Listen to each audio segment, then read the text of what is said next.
Good morning mga lords. Ngayon po, ang araw na ito, May 2. Napaliguan ko ang aking lahat ng aking mga pets, pero schedule lang po kasi ang dami po nila, 15. I have 15 cats. Kasi po sobrang init ngayon, kailangan din po natin pinapaliguan ng aking mga pusa. Kasi pwede rin po sila ma-stroke. Sa sobrang init, nagkakasugat-sugat po sila.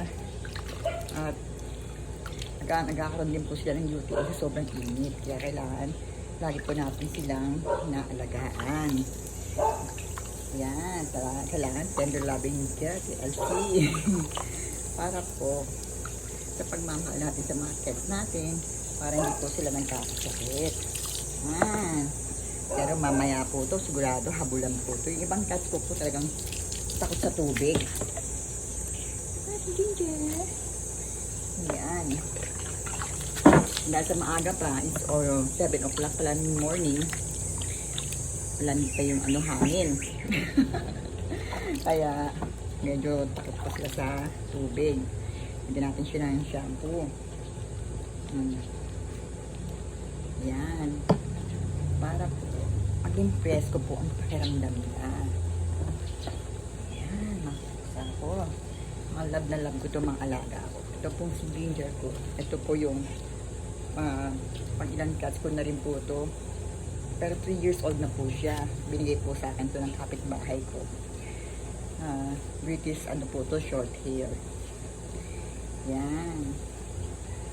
Kaya love na love ko to. Kasi kamukha niya po yung pusa ko po na ninakaw sa akin. Talagang original po na yun naman po yun, American short hair. Tapos ang kailangan po nila pang gawin, linisin po natin yung tenga nila para po sa ear mites. Kasi yung pag laging makati yung tenga nila, may ear mites po yung tenga nila.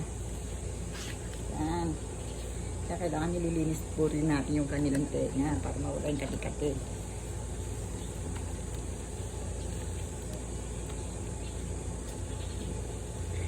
Yan. Meron nanonood oh. Mamaya ikaw naman ang maliligo.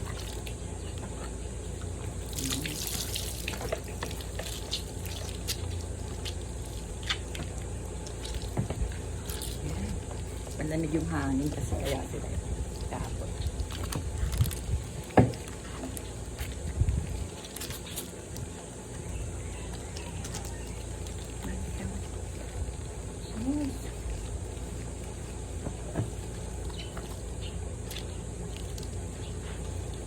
Ito, nalab ko ito. Katabi ko matulog eh.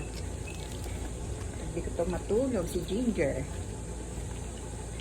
Yan, ang aking mga baby. Nalab ko. Yan, laging naliligo. Oops. Oops. Hiniginaw ka na, anak. Hiniginaw na yung anak ko.